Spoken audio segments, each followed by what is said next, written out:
Hello everybody, welcome back to the Landedkiller show. Today I'll be reviewing the Tier 9 Pan-Asian-esque, I should say Lunar New Year ship, Bajie. This ship is a ship that comes around every so often.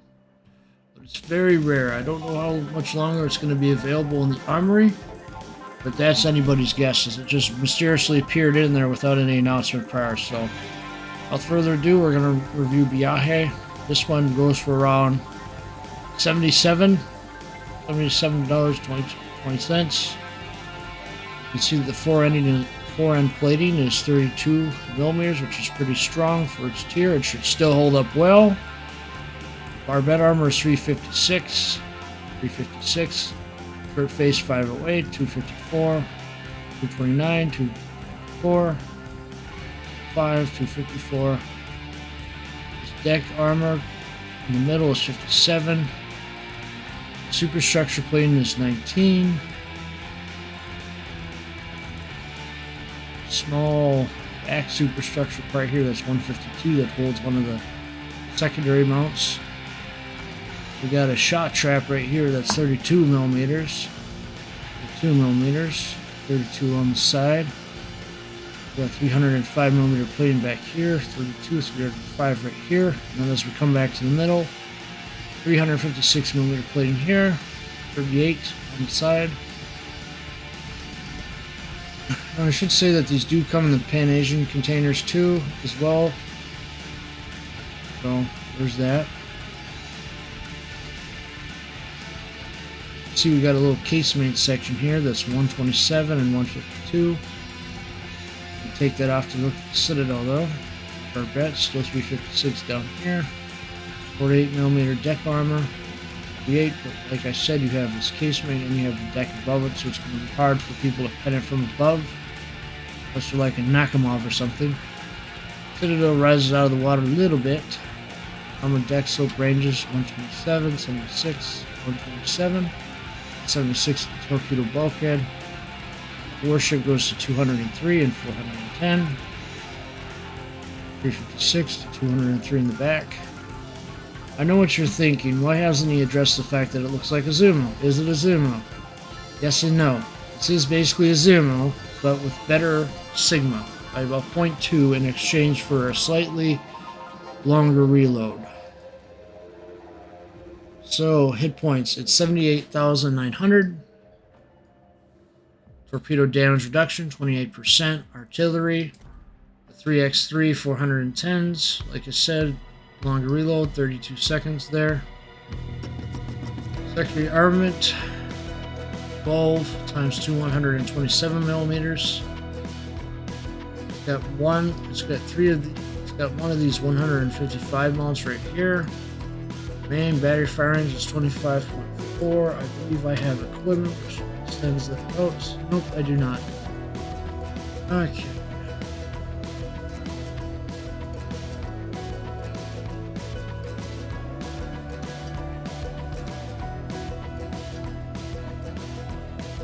Also, I'm just going to extend out the range. Last one there. Let's go back to our AA here. See there, when I added up the equipment, it went out to 29.5. You get some depth charges here, attack flights, you get 2 of them. Keep in mind this could change in the future. AA, you get 24 times 25 millimeters right here. You got 28 times 325 millimeters here. You got 12 times 227 millimeters here. AA is kind of in the middle, continuous damage to a 1, 1840 by shell explosions, fire sector reinforcement 35%, firing range 5.8, so a little protection against skip bombers, but not that much. 35% reinforcement, not too bad. Let's get on to maneuverability. Maneuverability is 29.4. Turn circle radius 890 meters, rudder shift time 19.7. Concealment, it's 16.8 after firing main battery shell, to 19.5 air, 11.3 by sub, 29.5 after firing remaining battery shell, or 6.8 with firing smoke, or 17 with shit.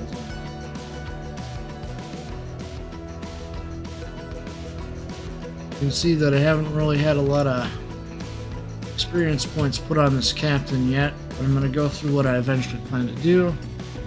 Emergency repair specialist, grease the gears, and then for the third one I'm going to go with adrenaline rush, and for the fourth one I'm going to go with emergency repair expert. Now, alternatively, you could improve the secondaries. Take a look at those. I did have a secondary build on this ship at one point in time. I mean on normal Azumo. It's not really worth it because you can see here that you only get up to 8.8 kilometer range. Better strategy is to go for that extra repair party or for fire prevention. Alright, now let's get into the equipment I've selected. So I have main armaments mod 1, damage control system mod 1, aiming systems modification 1, damage control system mod 2, concealment system modification 1, and gunfire control system mod 2 because I figured range would be better than reload. In this case, as Japanese battleships are typically snipers. Our high explosive shells do a damage of 6,500, 30% fire on target, decent velocity. Armor piercing does more damage at 12,900. Let's see that they have, for some reason it's 869 on there and 870 here, I don't know why. We have damage control party here. It's more normal. Air party here. Standard for Japanese battleships, and choice between spotting aircraft or fighter. Obviously you're going to go with spotting aircraft to get that range out even further, so you can attack enemies across the map. Fucking move on.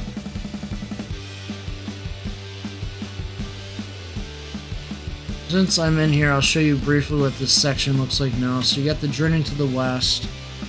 You get these ships with about a 10% chance, but from my purchasing of these containers, I did not get that ratio there.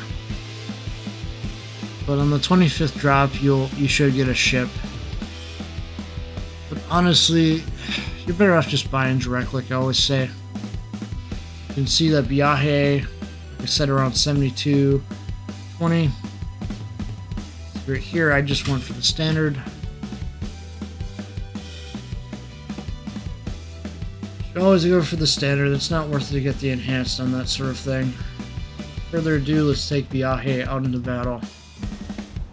Now, they are available directly now for sale for a little while, but I don't know for how long, because they are very rare to get ships. They're very hard to find. They show up like once every 2 years, it seems, for some of them. This is like the first time in a long time that all of them have reappeared at once. It's very weird.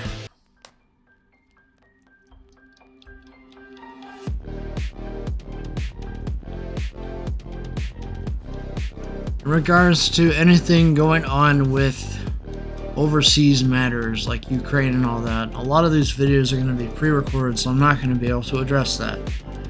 If something major happens, I'll rush out a video right away, probably in the form of a live stream. I'll just put out a live stream quickly and I'll give my thoughts on it and then I'll go off. That's how I shall address anything that comes up with wargaming and the situation in Ukraine, as it'll take too long for me to make a video given the limited time I'm going to have over the next few days. So be patient.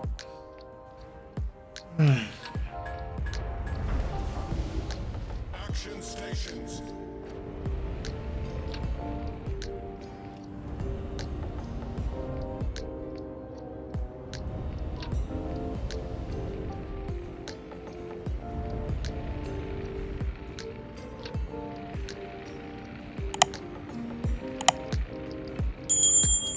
You can find out pretty quick that this ship excels at the long range.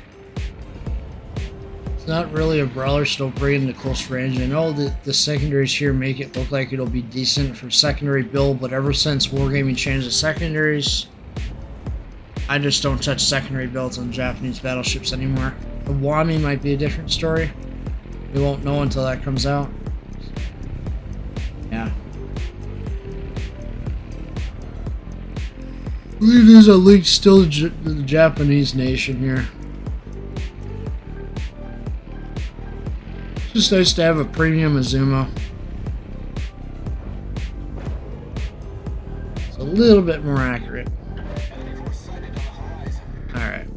Let's fire this up so I get a better shot on this guy.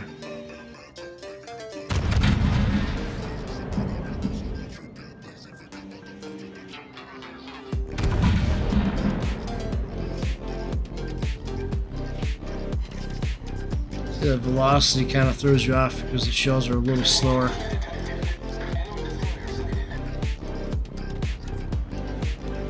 I've noticed it's a little hard to make shots in this ship.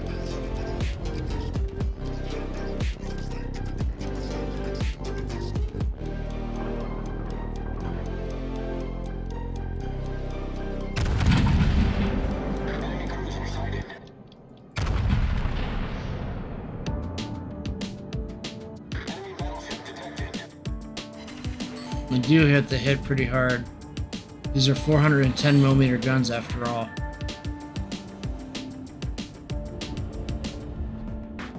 The rate of ships being introduced with high caliber guns, I don't think it's going to be long before we see a variant of Yamato down at tier 8 with the 460mm guns. I hope I'm wrong, but they pretty much are going all big guns for some reason lately.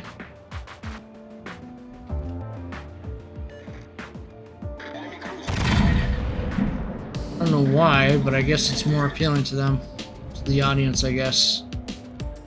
It's either lots of guns, low caliber, or smaller amount of guns, bigger caliber. Lately, anyway. Too bad I'm not facing a Wujing here. Would have been more fun. Oh well.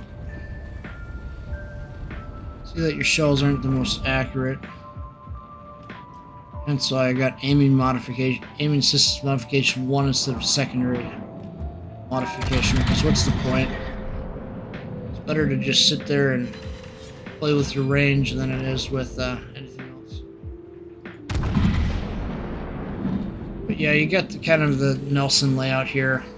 If you're familiar with the Zuma, where one turret is turned backward, the third turret. I don't know why this was ever designed where it's not all forward. I suppose it's just to differentiate it from Nelson. The long forgotten former FXP ship that hasn't made a reappearance in a long time. We'll have to see what happens with that.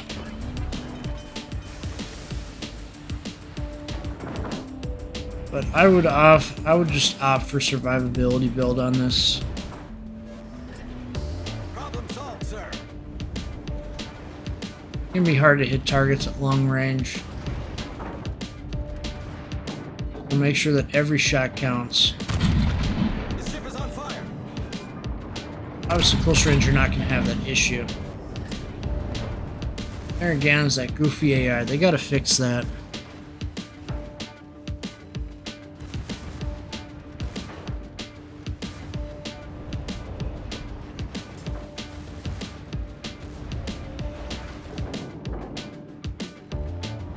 I think I may just flip to a live stream format to address stuff as it happens if I need to address something right away.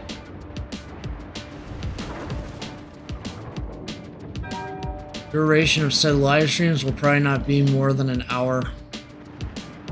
I myself will need to get some sleep for the work day ahead. Look at that. That was a good shot.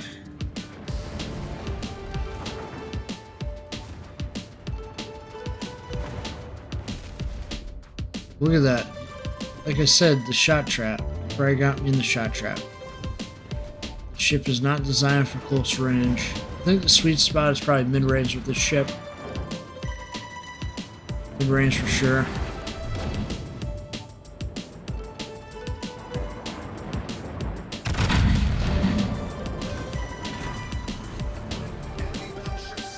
Boy, I just took a lot of damage there.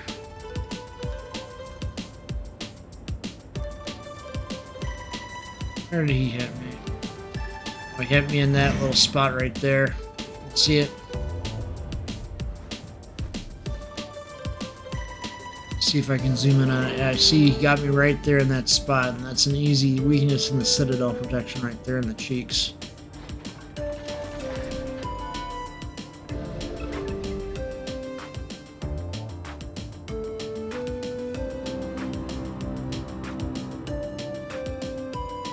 Yeah, I think the only way I'm going to be able to address stuff quickly is probably a live stream format, just because it takes too long to render and upload.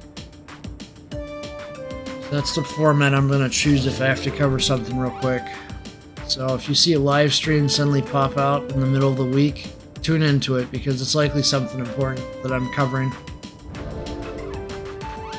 My ship review content will still be happening on this channel.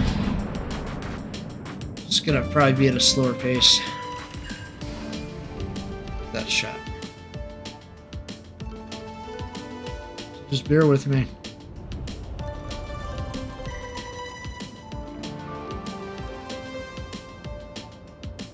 Like I said, we're trying to push towards 1,000 subscribers on this channel before the end of the year, so if you want to contribute, share this video, tell your friends to subscribe, and subscribe if you're not subscribed already. It's free and it don't cost you nothing. And if you don't like this channel, there's 5 other ones to take a look at too. Take a look at them. You might find something you like.